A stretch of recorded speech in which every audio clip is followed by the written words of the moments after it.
Hello, I'm Lisette Garcia Rogante, Director of Tourism and Culture for the City of Miami Beach. I'm standing in Pride Park in front of the beautiful rainbow eucalyptus tree that was planted last year for the inaugural Juneteenth Freedom Day celebration event. This year, for the second iteration, the City of Miami Beach is proud to present a full day schedule of events from 9 a.m. to 9 p.m. starting this Saturday, June 19th at 9 a.m. right here in Pride Park. We'll have guest speakers and performances by Rebecca Butterfly Bonds, renowned poet, the Peter London Global Dance Company, and Jim Gazer with students from the New World School of the Arts High School Jazz Band. For this year's schedule of events, we've also added a virtual panel discussion to talk about the history of Juneteenth, its significance, how it's celebrated, and the definition of freedom. Please join me in welcoming our distinguished panel, Ms. Janae Tate, journalist, publisher and editor-in-chief of Hilo News Miami, South Florida's only digital news site dedicated to urban millennials. She's an active member of the National Association for Black Journalists and a graduate of Florida International University's College of Communications and Journalism. Mr. Cunha Rowley, a New World School of the Arts and University of Florida Opera Program alum. He is a community, social impact, and artistic leader in South Florida. He is the founder and artistic director of Hued Songs, a nonprofit collective that celebrates Black culture through artistic experiences. He is also the Miami Music Access Arts and Culture Manager at the Miami Foundation. And Dr. Robert Morris Jr., a veteran educator, a college professor at Broward and Miami-Dade College. He received his doctorate in leadership and education from Barry University. He spearheaded the Florida Conference on African American History and Culture at Broward College and is a member of the Miami-Dade County chapter of the NAACP. Join me in welcoming our distinguished panelists, and thank you for joining the Juneteenth virtual panel discussion. Thank you, Lisette, and thank you to the City of Miami Beach and the Department of Tourism and Culture. Thank you as well. Thank you for having us, City of Miami Beach and Lisette. Thank you, City of Miami Beach Tourism and Culture Department, for having me here on this historic afternoon as we celebrate Juneteenth. Yes, Juneteenth, Freedom Day, Jubilee Day, all the names, and we're excited and honored to be talking about this today. And I think we should just jump into it. I'm curious, Dr. Morris, if you could talk us through the history of Juneteenth, the significance, and why we as Americans should be celebrating it. Thank you. It's definitely indeed an honor and a pleasure to be here with you this afternoon as we celebrate Juneteenth. Although not a national holiday, we know that 47 states, including the District of Columbia, celebrates Juneteenth.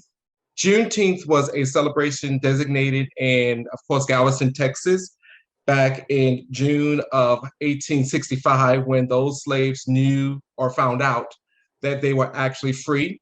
We know that on January 1st, 1863, that Abraham Lincoln had issued the Emancipation Proclamation. And remember, that proclamation was to free those slaves in states that were rebelling against the Union. And it was really not until the 13th Amendment that actually all slaves were free. And we know that in Galveston, Texas, those slaves did not know that they were free. And so with the help of some federal troops that were sent to that city and that state, those slaves finally were free. And of course, as a result, we are in celebration of freedom. We call it Freedom Day. We call it Emancipation Day. We call it Jubilee Day. There are many names and days given to it. And historically, we have celebrations all over the country, whether it's barbecues or parade visuals, whatever the cities may have. It is a holiday that states usually celebrate. That's awesome. And I just wanted to jump in here and ask you guys, how do you celebrate? Because as a journalist, over the past few years with my media company, Hilo News, I've been covering events that happen. But for me, I'm a newbie when it comes to Juneteenth and learning about it within the last 5 years. So I'm interested to know how you, Dr. Morris and Cunha, how you celebrate, and I'll also share how I celebrate. Yeah, I will jump in and I will say that personally, I actually really didn't start celebrating Juneteenth until this past year, and certainly like I knew about Juneteenth a little bit earlier than that, but not much longer. But I was reading this article and talking about all the ways that you could celebrate Juneteenth, and last year I decided to celebrate it through reflection, to celebrate it by like learning the history of Juneteenth by digging in, because I think there's so much like misinformation out there, and I think that like we know like the general crux of like of why we celebrate it, but I wanted to like be better learned on like what is the history of Juneteenth. And I think for me, the best way to celebrate that is by understanding, by learning, by spending the time to reflect. I love that. For me, I also spend that as a day of reflection, a day of honoring those who have gone before me in terms of the ancestors, those who finally knew that they were actually finally free. So to me, it's a day of reflecting in terms of what I can do to begin to move the agenda and the struggle for civil rights for African Americans forward. So I take that day as a reflecting day. And then what I do, I charge others to also not only reflect, but to also partake in whatever that may be, for you, whether that is a barbecue, because we know that a lot around the country, African Americans find that as a celebration of that was a true independence for African Americans. So instead of celebrating, July 4th, they celebrate Juneteenth as truly the celebration for African Americans. So whatever you do to honor, I'd say you have to do something, because definitely it is one of those days that has been engraved in America, in American history, and as a historian, I mean, I've known about it for so long because, studying history, that's a part of history. And so it's important to realize that what they have done and what that meant for our people in America is important to, pay homage to. So. I totally agree with you guys. For me, that day is a day of reflection as well. And so my very first Juneteenth, I remember going to an event in Wynwood, and it was like a small mixer. They had like food and light bites, and they were showing different films and clips about Juneteenth. They had speakers and poets. And so that was my first time celebrating. But now over the years, what my boyfriend and I do, we like to look up like ways that people in the past celebrated, like some of the symbolic food that was eaten. So we had our strawberry drink, like you said, some soul food. We made sure that we got those items as well. Last year, because of COVID, we couldn't be with the group, but if we would have did a barbecue like you guys said. But we definitely made sure we got our collard greens, our fried fish, our ribs, our strawberry drink. And just, also too, for me, I wanted to like you said, take the time and reflect and thank the ancestors for what they went through. So for me, that's how I personally celebrate. But Dr. Morris and Kunya, I wanted you guys to share as well, like, what are ways, because now Juneteenth is fashionable, it's trendy, and all cultures are celebrating it. What are some ways people can respectfully, I'll say the allies, what are some ways they can respectfully celebrate as well, and feel like they're a part of it and respectful to the culture? And I'll start. I think one of the things that you can do is definitely make sure you have an understanding of what Juneteenth is. That definitely is a celebration. Of course, started in Texas in 1979. And like I said earlier, 47 states around the country now have it as a state holiday. So it's not a federal holiday, but a state holiday. Whatever you may do, maybe having small groups, and in those, those small groups, that may be an opportunity for you to have a conversation with others about, what Juneteenth means to you, and how can we begin to keep the history and the culture of Juneteenth alive, for generations to come. Not just using it as, it's a holiday to just barbecue, because barbecue is just, that's okay, but that's not good enough. How can we begin to continue to educate people not only about Juneteenth, but about other holidays that are significant to this community and to this culture as well? I think that's how you begin to, kind of pay respect.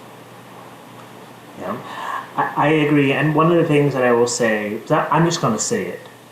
As an ally, you can also help celebrate Juneteenth by supporting Black businesses, by donating and supporting Black organizations.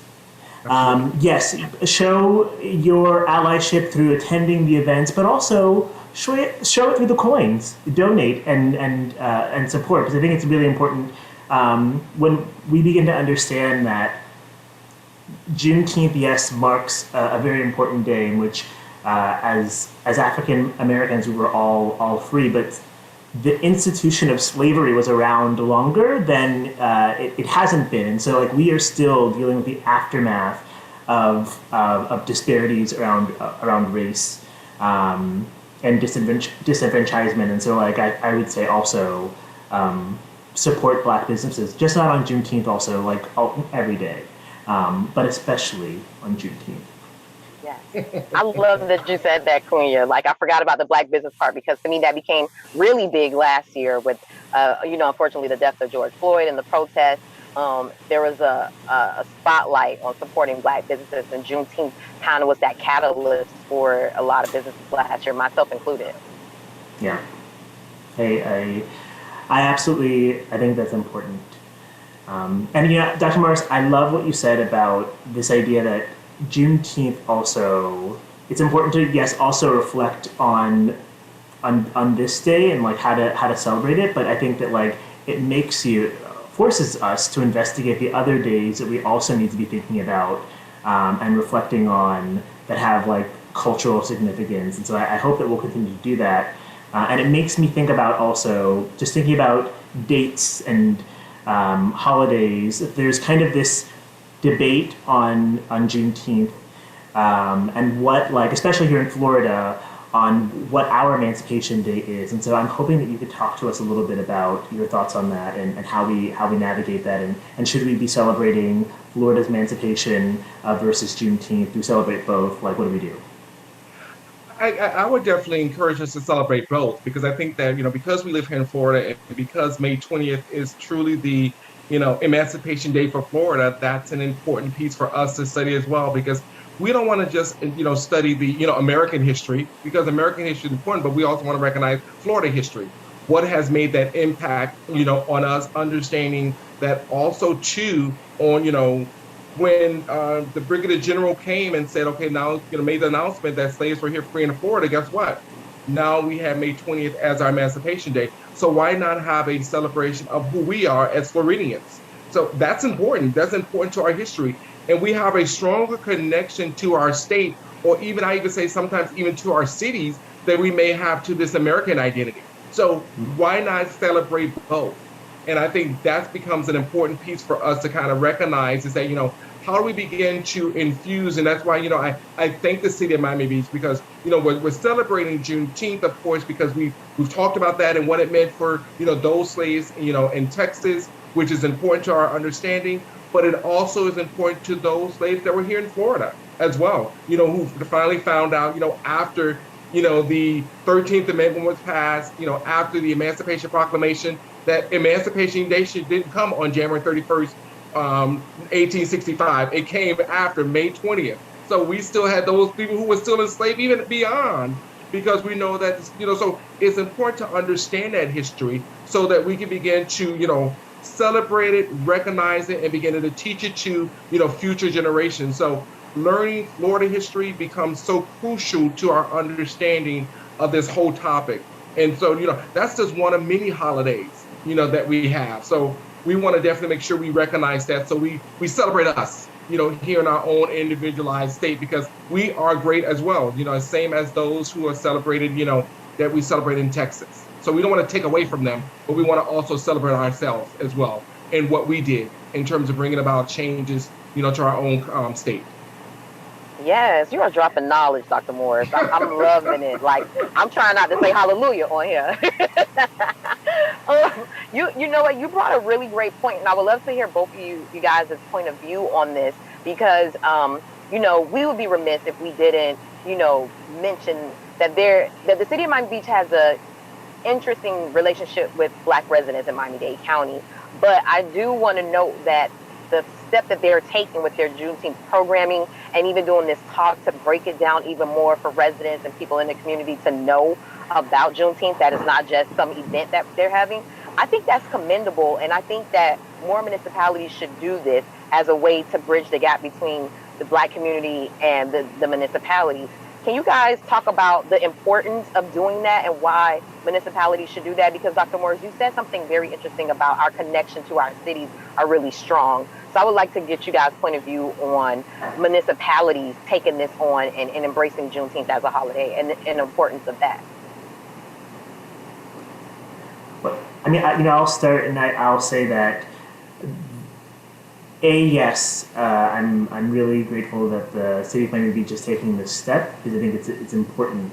I think that there is certainly a level of there can be a level of distrust for Black residents when it comes to municipalities, city governments, policing, and so I think that like it's important that like we begin to first acknowledge that, like we have to talk about that. We have to have these conversations because until we're willing to have these conversations, until like city officials are willing to talk and like really go through this like festering history, we can't begin to make change and see change. And so I think that always having the conversation is a step in the right direction. And then the second thing I'll say is, when we create space, a culturally affirming space for people to celebrate who they are and to celebrate their history and celebrate their ancestry, like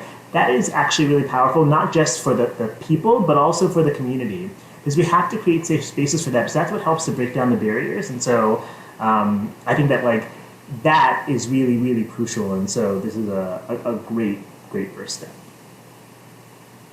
I think that all municipalities should celebrate it. I know that, for example, when we think about Emancipation Day for Florida, I know that Leon County, Tallahassee does a big program, museum and celebration of what happened in Florida. They honor, Juneteenth, but I think having a connection with your city and your municipality becomes important because you want to feel a part. You want to say, I am a Miamian, or I am, a Hialeah, whatever it may be. And that connection begins to draw you in. Because instead of focusing on how we're different, focus on how we are alike and how these different communities have kind of shaped.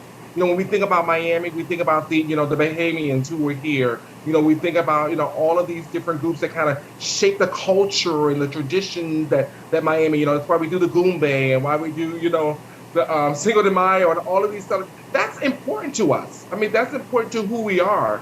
And so when we think about these celebrations, this Juneteenth is just another addition to what we already celebrate. So why not embrace that and embrace who we are in terms of a group of people? Out of one, we are many. And I think that term speaks to who we are as a people and why not only Juneteenth needs to be celebrated, but the Emancipation Day for Florida should be celebrated. And any holiday of any groups of Americans or people who live or occupy a municipality, so that we can say, you know what, we appreciate the cultural and traditions that you're bringing to shape who we are as a people. And because if the government does it, guess what? It says to the people that, one, we appreciate you, but then it says to others that, wow, the government is truly embracing culture of other people. And that's a part of who we are. So why not come together to embrace that and celebrate that when we can put that message out there that we are one people under this one city, and we're just different, but we have different cultures and traditions that should be celebrated. Once we do that, you'll see people standing in the streets yelling and screaming, and when I see people do Goombay and they're dancing and carnival and all of those, that's who we are. So why not kind of embrace that and kind of bring that together so we can be one people in this one city celebrating each other in terms of what we bring to the table. Yes. I agree. That was great.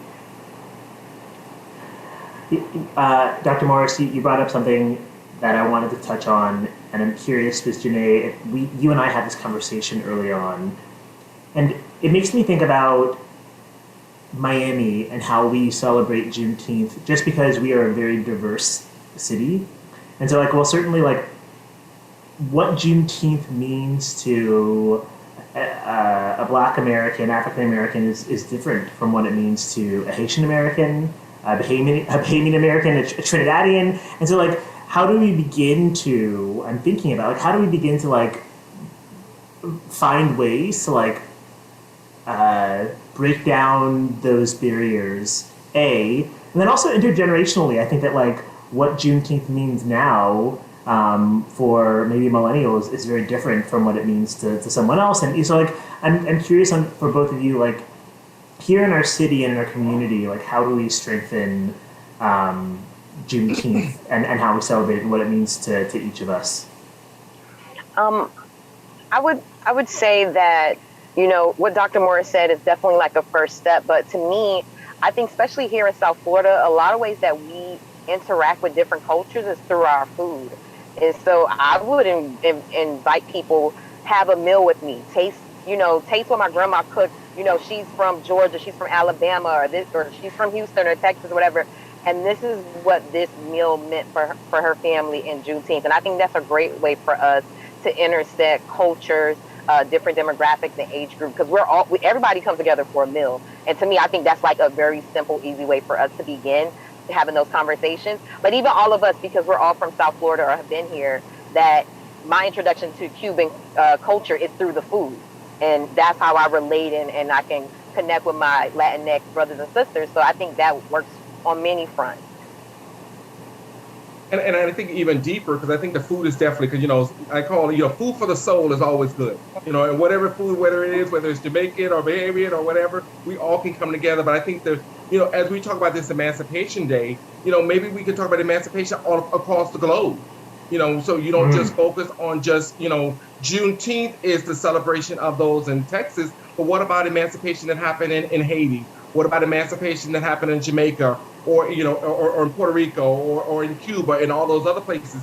That's how you begin to connect them. Because, like I said, out of one, we are many people, and so we are. You know, that's how we can begin to connect with, you know, our Haitian brothers and sisters, our Jamaican brothers and sisters, you know, our Puerto Rican brothers and sisters, our Cuban brothers and sisters, because we are recognizing that, you know, at some levels, you know, this issue of slavery that we're talking about, which is a part of Juneteenth, was not just unique to America.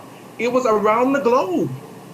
And so we can begin to connect that all over. Even when we talk about even Europe, you know, when did France begin to end slavery? When did, England? Connecting us, and just imagine if we had a celebration where we talked about, you know, emancipations around the globe. Just think about this for a minute. And that's good. We have different people come in and begin to share. And then you talk about this food that's going to drive people in, because everyone wants to come, and you get a taste of the world. Yes. You know, just imagine that, and people coming together, you know, you do a small little presentation, and people, you know, share snippets, and, you know, and do a booth, and you just walk around, and, you know, the city of Miami can promote that. You know, the city of Miami Beach can also promote that, because we're here. And so that will bring people together, because then you're connecting people on a level that we all understand, because we understand that Emancipation Day was not just Juneteenth. It was not just in Florida. It happened all around the world. And so that one global event is going to bring people together. And then you add food to the dynamic, you get a taste of the culture. Voila, you have ingredients for success. And that could become a yearly event. You know, we don't have to do it on Juneteenth. We can do it on a different date where you begin to celebrate, and then we celebrate each other. Just imagine what that means, and what that would mean to people who sometimes see themselves as outsiders, who are now would be able to see themselves as, look, I'm an insider. Now I can share with you who I am, and I can begin to embrace it. I love it. I love it. I think a great way for us to wrap up this conversation is for everybody to talk about what freedom means to them, because Juneteenth is all about liberation and freedom. I think, you know, it would be cool to know what freedom means to you personally. I'll start. Freedom means to me is your freedom to understand that we are all different, and that because we are all different, that we all have rights to what we call these inalienable rights: life, liberty, and the pursuit of happiness. And as long as we begin to, begin to love each other and respect each other and respect each other's rights, and not infringe on people's rights and freedoms, we can live in this place in a harmonious way, where I can, respect you, you can respect me, and respect that we are different. But not only are we different, but we're all still the same. We are also people who are part of this Miami. We're also still people who are part of this city of Miami Beach. And so as a result, everything that we do is about uplifting each other, not about me, not about you, but uplifting each other. And that when we do that, that in turn, freedom becomes freedom from all people, because we all have an investment to make sure, guess what? I care about you, you care about me, we care about each other, we care about this city, and we care about making sure that nobody does anything to begin to threaten what we already have, and that's that freedom that we have all been afforded to, that has been clearly outlined in the Constitution and all the documents that have been afforded to us, in this country. Once we do that, what a happy day we will have, where nobody has to feel like I'm coming in and I'm an outsider. You'll be saying, you know what, I'm an insider. I'm here, and I'm here to do my part to make this community a better place, not only just for me, but for you, but for future generations as well, because I want to leave this place better than I came here, because that's what I'm doing now. Amen. Snap on that one. Amen. I'm going to go now because I feel like Punya is going to give that same type of energy, and I think that's the best way to close out. But I want to say that freedom to me means being able to show up in any space, especially in the United States, as my full self, and know that I'm safe, that I'll be protected, that I won't be discriminated against, that I won't be harmed, or no violence will come to me. I think being able to show up in spaces, any space like that, and be authentically myself is true freedom. And I feel like now we're closer to that. Of course, we have a long way to go, but I think about where I am versus where my grandmother was, or where my great-grandmother was, and the rights and privileges that I have that she didn't have. To me, that's like a step closer to freedom. And I think that we're much closer to getting to that place where all races, creeds, sexuality to show up fully as themselves, authentically themselves, and not feel any kind of way, any negativity about it. I don't have to even go anymore, because you literally said what I was going to say. But because I like to hear myself talk, I will say this. I agree. And for me, just what I think about freedom, and as a black man, blackness is not like monolithic, and so we are at so many intersections. So I know I'm at the intersection of blackness and queerness, and blackness and gender, blackness and age, and so like I agree that I want to be able to ensure that I can be in spaces and be unapologetic about what that intersection is.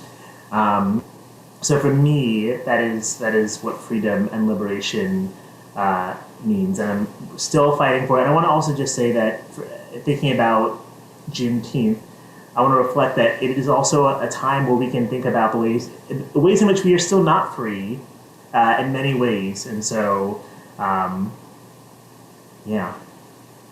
And I think, as you say that, Kunya, I think that's important too, the ways we're not free. And then how does it become your responsibility to make sure you carry the torch of freedom on to the next generation? What are you doing to push it forward? If you know that there's issues, how are you getting involved positively to begin to make those changes happen, so that people who are dealing with those different intersectionalities, whether it's the queerness, or if it's the blackness, or if it's the whatever it may be, we are pushing that agenda forward. Because at the end of the day, the hope is that we want to be able to say that everyone is enjoying the freedoms that have been clearly outlined. And so when Dr. King said free at last, we want to be people to be able to say that, like, look, I'm free at last. I don't have to worry about going into spaces feeling that people are going to judge me because I'm black. I don't want to be going to spaces where people are going to judge me because I'm gay, or whether I'm transgender, or whatever that may be, or what it may look like. You want to be, like you said, Janae, in that comfortability where you just go in unapologetic. I'm me. Love me for me. And when you love me for me, nothing else should matter. But then once you love me, then you have to love yourself too. So. Man, drop mic. Yes, I love it. I want to say thank you again to the City of Miami Beach and Lisette, the Director of Arts and Culture for the city, and what they're doing for Juneteenth and to celebrate it. And this weekend, they're having a really big Juneteenth festival with so many different events, and I think people in the community from all over should come check it out and have a good time on Miami Beach and celebrate Juneteenth. I agree. Thank you again, Janae, and thank you, Dr. Robert Morris, and thank you, Lisette and the city. I'm excited for this Juneteenth 2021. I think it's going to be special. There's a lot happening, but I think that now more than ever, it is important to find the time to reflect on what it means today in a pandemic in 2021. And I definitely want to say thank you, Lisette and the city of Miami Beach as well, for your courage to move forward with Juneteenth, because I know sometimes some cities and some municipalities are scared because they're not, what will it look like if I celebrate? But you are taking the step in the right direction. And I would say kudos to you and your team for being courageous, for stepping out to celebrate such a historic holiday, for, our community, for the city of Miami Beach, and, challenging other communities, around the city of Miami to also have other Juneteenth celebrations. So it's not just a city of Miami Beach celebration, it's a celebration that the entire city of Miami is celebrating, whether you live in Miami Gardens or Hialeah, or you live in Coral Gables or wherever. We all are celebrating because it is a part of who we are as people who live in this area, in this city, and in this community. So kudos to you, and I definitely thank you, Kunia and Janae. It's always a pleasure, talking about things that kind of change and help, people understand what has happened in the past. But, we learn from the past, we live in the present, and we kind of plan for the future. And so this goal is we're trying to plan for the future. So definitely thank you, and thank you again. Thank you. So happy to do this with you both. I think this is the perfect group to do this with. Thank you, guys.